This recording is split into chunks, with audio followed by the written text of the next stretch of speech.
आज हम देखते हैं संघ की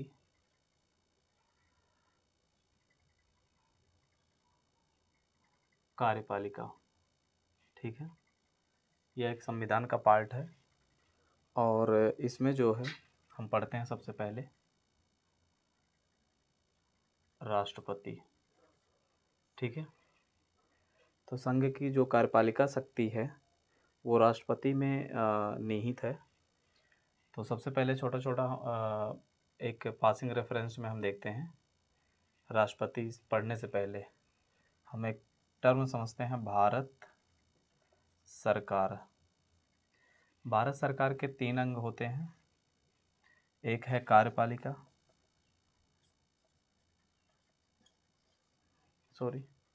पहले हम रखते हैं विधायिका को, विधायिका, फिर है कार्यपालिका, फिर है हमारे न्यायपालिका। ठीक है, विधायिका के 3 भाग और हैं। एक भाग राष्ट्रपति खुद है,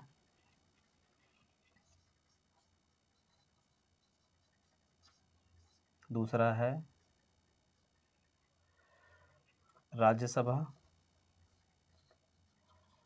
तीसरा है लोकसभा।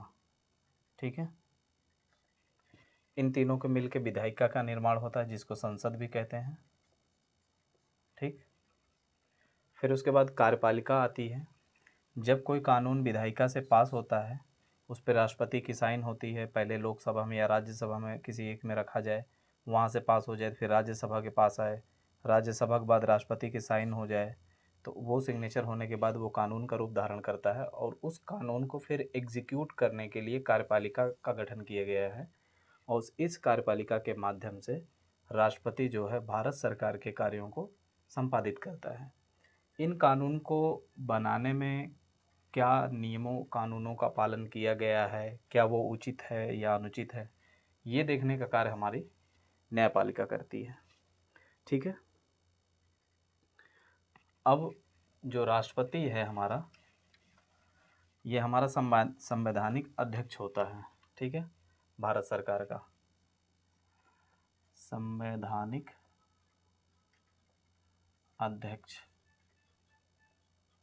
कौन होता है? राष्ट्रपति होता है। ठीक है, इसमें जो है, लेकिन ये हमारा जो है नाम मात्र का क्या होता है? कार्यपालक होता है। नाम मात्र का कार्यपालक। क्यों? क्योंकि जो राष्ट्रपति है यह एक मंत्रिपरिषद की सलाह से कार्य करता है। एक मिनट।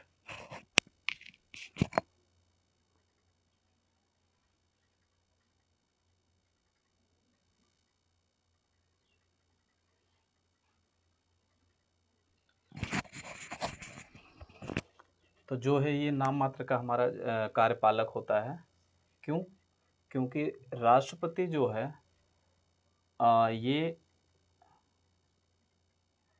मंत्रिमंडल,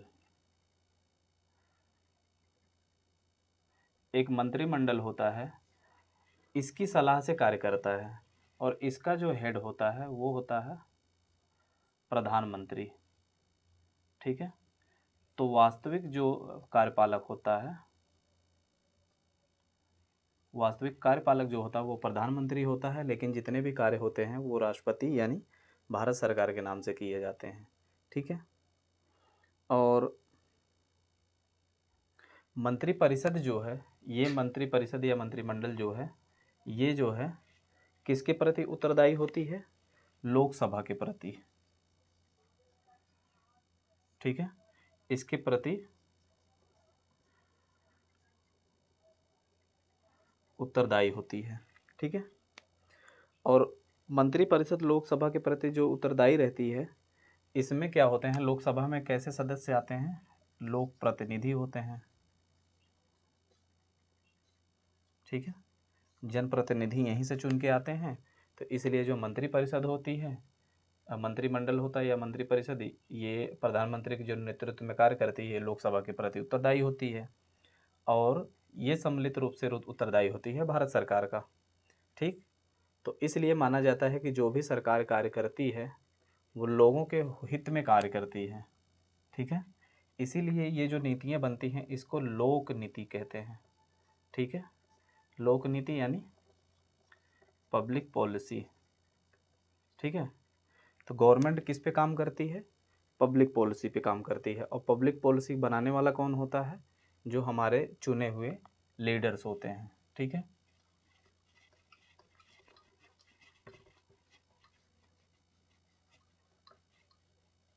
अब राष्ट्रपति का जो उपबंध दिया गया है वो आर्टिकल अनुच्छेद 52 में दिया गया है कि भारत का एक राष्ट्रपति होगा।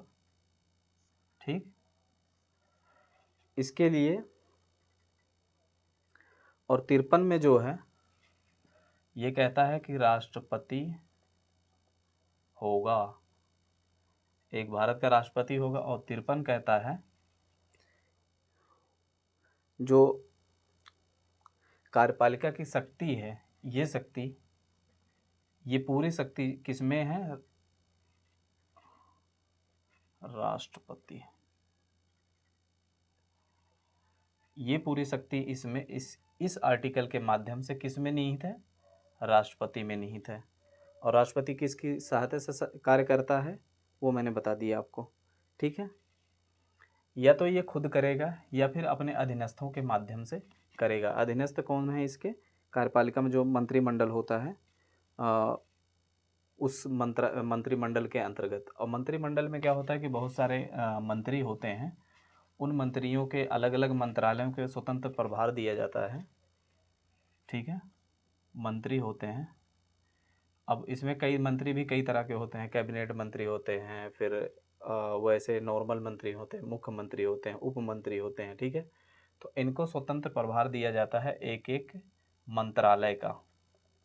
ठीक है, और ये मंत्रालय कई सारे सचिवालय के अधीन काम करते हैं। ठीक है, इन मंत्रालयों के अंदर कई सारे सचिवालय होते हैं, फिर सचिवालय के अंदर विभाग होते हैं, फिर विभाग के अंदर प्रभाग, स्कंद, खंड, ऐसे तमाम तरह के कैटेगरीज बनी हुई हैं। ठीक है, तो अभी हमें उतने डीप में नहीं जाना है। फिलहाल ये जानो कि आप इसका जो आर्टिकल 73 इसके बाद आता है। 73 में कहा गया है कि संघ की जो कार्यपालिका का विस्तार है, कार्यपालिका का विस्तार है, इसके बारे में बताया गया है। ठीक है,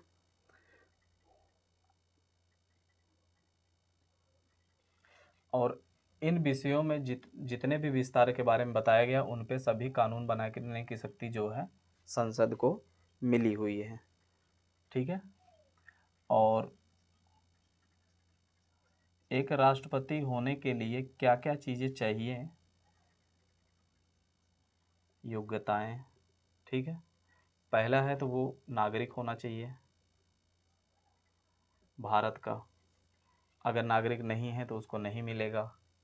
दूसरा है 35 वर्ष से अधिक होना चाहिए, वर्ष की आयु पूरी होनी चाहिए, आयु पूर्ण होनी चाहिए। तीसरा और क्या है कि उसको लोकसभा का जो के सदस्य होते हैं उनके लोकसभा के सदस्य होने लायक होना चाहिए, सदस्य होने लायक।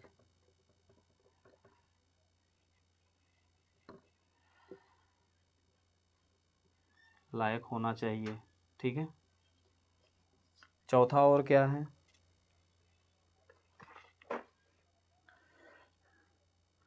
किसी लाभ के पद पर नहीं होना चाहिए, लाभ के पद पर नहीं होना चाहिए। ठीक है,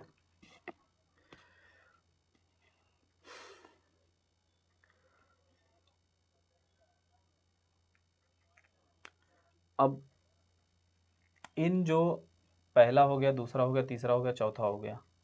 ठीक है, इन सभी में एक ये तीन चार कंडीशन है जिसके अनुसार इनकी योग्यताओं का निर्धारण होता है कि ये योग्य हैं या नहीं हैं, ठीक है।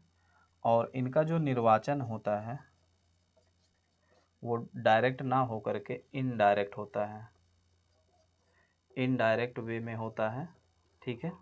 इसको कहते हैं एकल संक्रमणीय मत, ठीक है।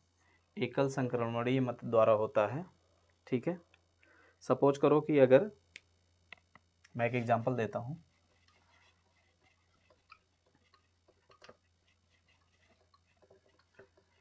कि एक वोट का निर्धारण कैसे होता है,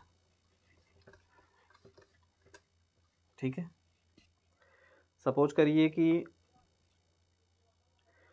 कोई राज्य है जिसकी संख्या 20, 84 और 98, 40 इतनी जनसंख्या है, ठीक है। इन जनसंख्याओं का और वहाँ की विधानसभा में जो लोग चुने गए हैं उनकी संख्या 208 है, ठीक।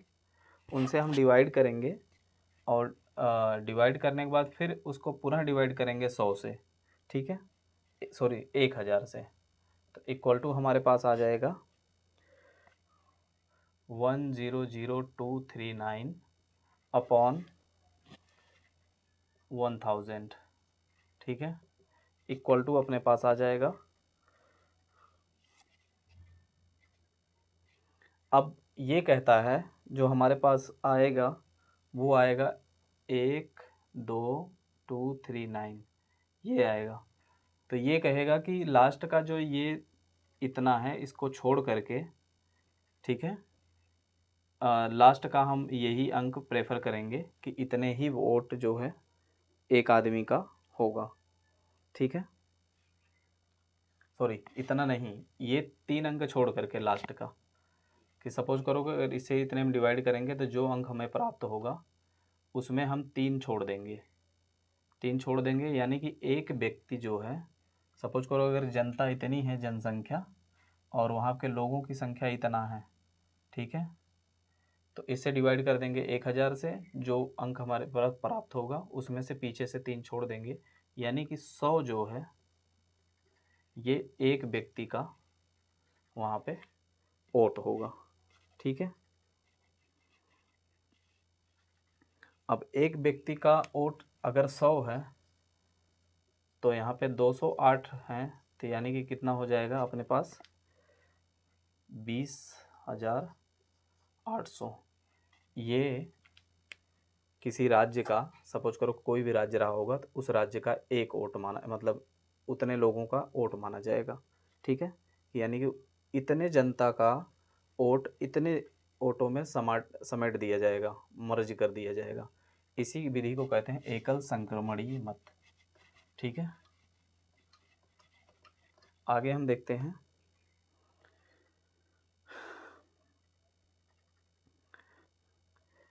अब इन्होंने मान लो जीत गए तो ये शपथ लेते हैं, शपथ ग्रहण करते हैं, ठीक। शपथ करने का जो किस अनुसूची में है, तो ये तीसरी अनुसूची में है, ठीक है। सबके शपथ ग्रहण करने की जो वो है। फिर उसके बाद अब शपथ ये लेंगे तो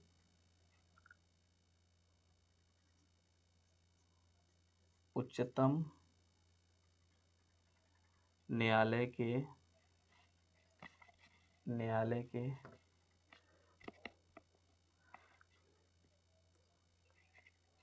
मुख्य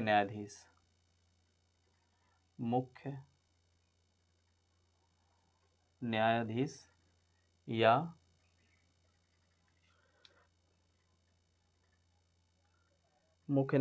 या उसकी अगर मान लो ये नहीं है तो जो सबसे वरिष्ठ है यानी उम्र में बड़े होंगे न्यायाधीश, इनके समक्ष जो है ये अपना शपथ लेंगे, ठीक है। और इनका जो कार्यकाल होता है वो 5 वर्ष होता है, ठीक है, अपने पद धारण की अवधि से। और 5 वर्ष के बाद भी ये तब तक बने रहेंगे जब तक इनका कोई दूसरा उत्तराधिकारी ना आ जाता है, ठीक है। और एक इम्पोर्टेंट चीज़, जैसे मैंने बताया कि बताया नहीं, अभी बता रहा हूँ, जो भारत का राष्ट्रपति है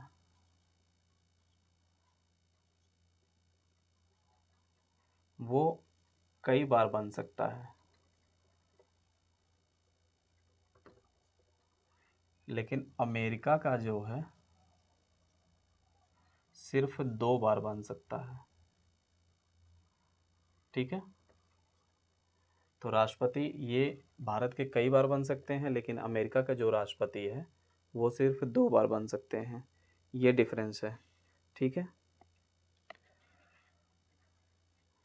और दूसरी चीज़ है कि राष्ट्रपति जो है अपना त्यागपत्र जो है किसको देगा। सपोज करो उसके पहले 5 वर्ष पूरा नहीं हो, उसके पहले वो इस्तीफा देना चाह रहे हैं, तो किसको देंगे, उपराष्ट्रपति को। उपराष्ट्रपति को देंगे और इसकी जो सूचना है वो लोकसभा के अध्यक्ष को देंगे, ठीक है, लोकसभा के अध्यक्ष को देगा, ठीक है। उस संविधान और सिर्फ अनुच्छेद 61 के अनुसार इन पे महाभियोग लगाया जा सकता है। महाभियोग सिर्फ एक ही कंडीशन में लगाया जाएगा कि ये संविधान का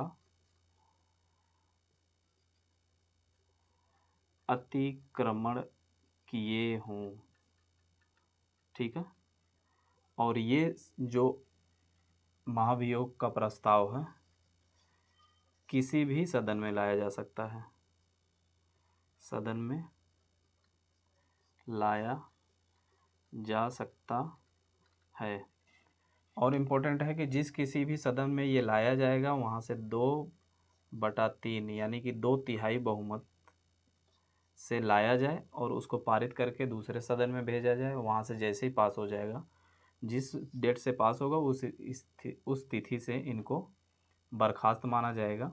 लेकिन ये तभी लाया जा सकता है उसके पहले 14 दिन पहले राष्ट्रपति को, ठीक है, राष्ट्रपति को लिखित सूचना देनी पड़ेगी, ठीक है, तभी ये लाया जा सकता है, ठीक है।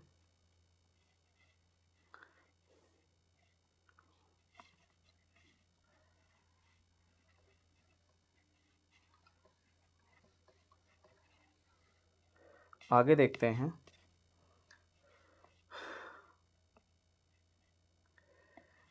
इनको कुछ विशेषाधिकार हैं। विशेषाधिकार क्या है कि 361 के तहत इनके द्वारा किए गए किसी भी तरह के कार्य के लिए न्यायालय में कोई उत्तरदायी, न्यायालय के प्रति कोई उत्तरदायी नहीं रहेंगे। न्यायालय के प्रति कोई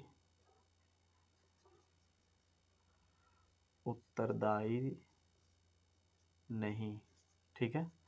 कुछ भी काम करते हैं तो इनके कामों को न्यायालय में चुनौती नहीं दी जा सकती, ठीक है। और क्या है,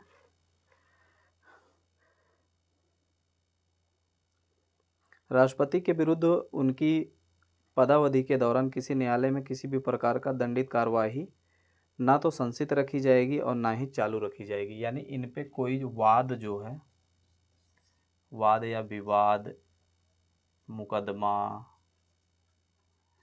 ना तो रोका जाएगा और ना ही तो ऐड किया जाएगा कि राष्ट्रपति ऐसा करते हैं, राष्ट्रपति वैसा कर रहे हैं, ठीक है।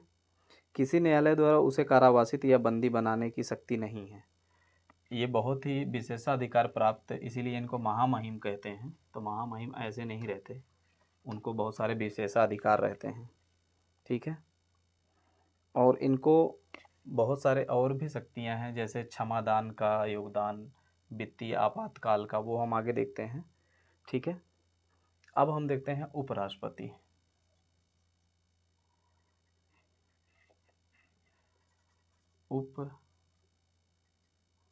उपराष्ट्रपति, ठीक है। राष्ट्रपति के चुनाव में राज्य विधानसभा मंडल और सदस्य भी भाग लेते हैं, जबकि उपराष्ट्रपति के चुनाव में केवल संसद के सदस्य भाग लेते हैं। ध्यान रखना कि इसमें जो है सिर्फ और संसद यानी लोकसभा और राज्यसभा के ही सदस्य इसमें भाग लेते हैं। पूरे हिंदुस्तान भर के प्रतिनिधि जो है शामिल नहीं होते हैं इसके निर्वाचन में, ठीक है। ठीक, उसका मुख्य कार्य क्या होता है? राज्यसभा की बैठकों का, इनका जो कार्य होता है वो है राज्यसभा की बैठकें जितनी होती हैं, बैठकों का संचालन करना, संचालन, ठीक है। इसके संचालन करना और इसकी अध्यक्षता करना राज्यसभा के। ये राज्यसभा का पदेन सभापति भी होता है, ठीक है। और इनके कुछ कार्य और महत्व को हम देखते हैं। तो जैसा मैंने बताया कि राज्यसभा का ये पदेन सभापति होता है, ठीक है। उपराष्ट्रपति, और उपराष्ट्रपति राष्ट्रपति राज्यसभा का सदस्य नहीं होता। ध्यान रखना, ये खाली अध्यक्ष जरूर होता है, सभापति जरूर होता है, लेकिन ये राज्यसभा का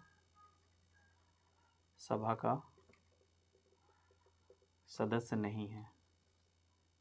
अगर सदस्य नहीं है तो इसको वोट देने का भाई अधिकार नहीं होता है, लेकिन ये अपना निर्णायक मत दे सकता है, ठीक है।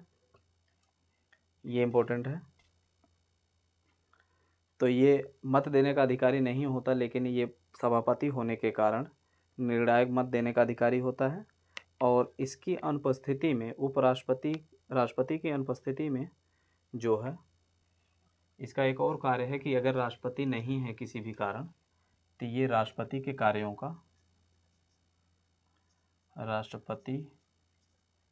कार्यों का संपादन करता है,